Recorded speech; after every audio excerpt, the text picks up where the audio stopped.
السلام علیکم ویورز، آج کا پہلا سوال ہے فاروق حیدر صاحب نے لاہور سے۔ وہ کہتے ہیں جی کہ نواز شریف نے کہا ہے کہ ہائیبرڈ نظام لانے والے قاتلوں سے بھی بڑے مجرم ہیں، اور عمران خان ثاقب نثار سابق آرمی چیف وغیرہ کا احتساب یہ وہ وغیرہ۔ یہ تو میں کیا کروں اس آدمی کا؟ ایک دوپڑیا بہت بڑا پاکستان کی تاریخ میں ہائیبرڈ نظام کی سب سے بڑی اور بھیانک پیداوار یہ نواز شریف صاحب خود ہیں۔ پہلے ایک ہندوستان کوئی بگڑی ان کے کوئی مطلب کیا کہوں میں، اس کے بعد جنرل جنانی تو پانچے پکڑتے پکڑتے اوپر تک پہنچ گئے، اور پھر جو جاولاک جیسے دیکھیں، میں کوئی ڈکٹیٹرشپ کے وہ خلاف آدمی نہیں، کیونکہ پاکستان میں ڈیموکریسی ہے ہی نہیں، یہ بکواس ہے، یہ جھوٹ ہے، یہ فراڈ ہے۔ اچھا، دوسری طرف جب آپ بات کرتے ہیں تو پاکستان کی تاریخ میں جتنا سفاک، جتنا احسان فراموش، جتنا ڈھیٹ اس ملک کو جتنے بڑے مسائل اس نے دیے، کسی نے دیے، اس کا نام تھا ضیاء الحق۔ اس کی یہ پیداوار ہے، ایک ایسا آدمی جو درمیانے درجے کے صنعت کار کا بیٹا، شوقین، کبھی گلوکار بننے کا شوق ہو گیا، کبھی اداکار بننے کا، کبھی پہلوان بننے کا، کبھی کرکٹر بننے کا، وہ پتہ نہیں کیا چپڑاسی بھرتی ہو گیا ریلوے میں اس چکر میں کہ وہاں ریلوے کی ٹیم ہے یہ۔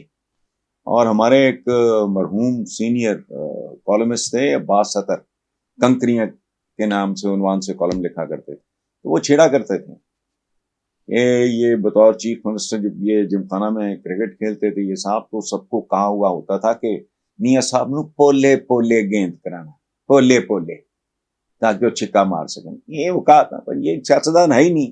اچھا، خود ہائیبرڈ نظام کی، اور بندہ کیسا یہ دیکھے کمال۔ ضیاء الحق جب مر گیا اس حادثے میں، تو یہ آدمی اس کو کیش کرتا رہا کچھ اچھا، کیا کہہ کے یہ ریکارڈ پہ ہے کہ میں ضیاء الحق کا ادھورا مشن پورا کروں گا۔ ضیاء الحق کا ادھورا مشن کیا تھا؟ ہائیبرڈ نظام جاری رہے۔ تو یہ تو پیداوار ہے اس کی، یہ تو بینیفیشری ہے اس کا۔ یہ بیانیاں شانیاں بھی گھڑنے کی کوشش کر رہے ہیں، لوگوں کو ایک بار پھر بیوقوف بنانے کی کوشش کر رہے ہیں، اور قدرت ان سے اتنا بھیانک انتقام لے گی اگر عوام نے اس بار دھوکہ کھایا۔ قدرت کے اسٹاک میں اب عوام کے لیے معافی نہیں ہے۔ مومن کے لیے کہتے ہیں ایک سوراخ سے 2 بار نہیں ڈسا جاتا، یہ پتہ نہیں کتنی بار ان لوگوں سے ڈسے جا چکے ہیں، پھر ان کو اگر عقل نہیں آتی تو یہ جانے اور ہمارا رب جانے۔ نیکسٹ ہیں جی عظیم خان ہیں پشاور سے، وہ کہتے ہیں جی نگران حکومت میں کئی ایسے وزیر بھی شامل ہیں جن کا تعلق نون لیگ سے رہا ہے۔ اس بات پر الیکشن کمیشن اور کافی سیاسی پارٹیوں کو اعتراض بھی ہے۔ بظاہر تو ایسا لگ رہا ہے کہ نگران حکومت نون لیگ کی حکومت ہے۔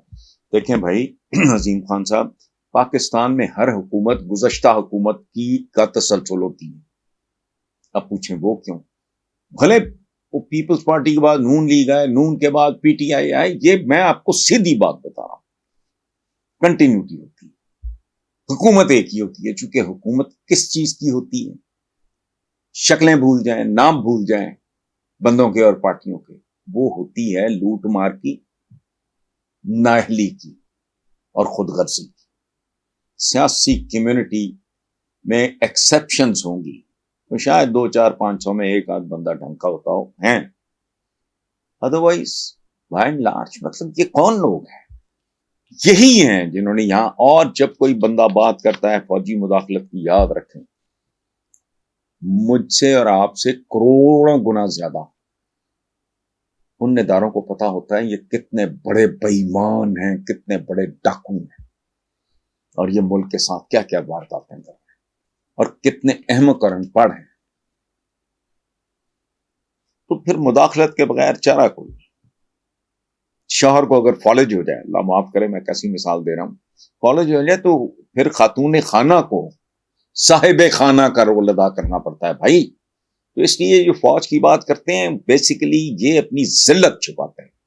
ادروائز ایک آدمی دیانتدار ہو، کون معامی چیف کیا ہے، اسے پتا ہو ٹاپ ٹو ٹو آنسٹ ہے۔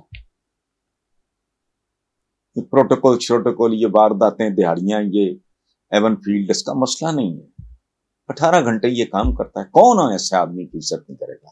ہم بہت گئے گزرے لوگ ہیں پہلی بات، لیکن میرا ذاتی ایکسپیرینس ہے کہ اگر بندے میں کوئی اچھائی ہو نا تو ہم لوگ وہ مان لیتے ہیں. کہتے ہیں کہ یہ اچھا نون لیگ کو برا لگتا ہے, پیپلز پارٹی کو برا لگتا ہے, وہ کہتے ہیں یار یہ بکواس کرتا ہے, ہمارے خلاف یہ کرتا ہے, وہ کرتا ہے, لیکن یار بندہ آنسٹ ہے. یہ ایسا نہیں ہے. آرمی چیفز کو پتا ہوتا ہے یہ چبل نیم خاندان پاڑ ہے, دیہڑی باز ہیں. پھر اچھا, دوسری طرف یہ ہے کہ پاکستان کا بھاری اکثریت سیاستدانوں کی, اگین میں 100% کی بات, وہ کسی پارٹی کے نہیں ہے. آپ کو نہیں پتا, فضلی بٹیرے کبھی وہ پیٹریوٹ پرویز مشرف صاحب کے زمانے میں بنا تھا, پھر ادھر یہ کیا ہے, یہ تھال کے گونگلوں ہیں سارے, کہنا نون لیگ, نون لیگ کے کتنے لوگ چھوڑ کے ادھر ادھر ہو گئے, یہ ہو گئے, کوئی بات نہیں. یہ اچھا, یہ فصلی بٹیرے ہیں. آخری بات یہ ہے کہ نگران جو ہیں یہ بےچارے ہیں مہمان اداکار. یہ بڑا کھینچ کھانچ بھی لیں گے تو کتنا کہ کھینچ لیں گے. یہ گیسٹ آرٹسٹ ہیں بےچارے. اچھا, اکثریت ان میں سے اناڑی لوگوں کی ہے, وہ لمبی چوڑی اناڑی بندہ دہاڑی لگانے کے لیے بھی تجربہ چاہیے. ان کو تو جب تک سمجھ بوجھ جانی ہے تو انہوں نے فارغ ہو گئے ہیں, اس لیے اچھا. آخری بات, الیکشن اگر ہوئے پھر تو یہاں تو نہ نون لیگ نظر آنی ہے, پیپلز پارٹی کا سوال ہی نہیں پیدا ہوتا, نون لیگ کا بھی سوال ہی نہیں پیدا ہوتا. اگر تو پھر ہوئے, اگر پھر نہ ہوئے تو پھر میں پوری بات کر نہیں سکتا. ایک مصرع سناتا ہوں. میرے محبوب قیامت ہوگی, آج رسوا تیری گلیوں میں محبت ہوگی. پھر اس ملک میں جو کچھ ہوگا آپ بھی یاد رکھیں, مجھے تو یاد ہے ہی.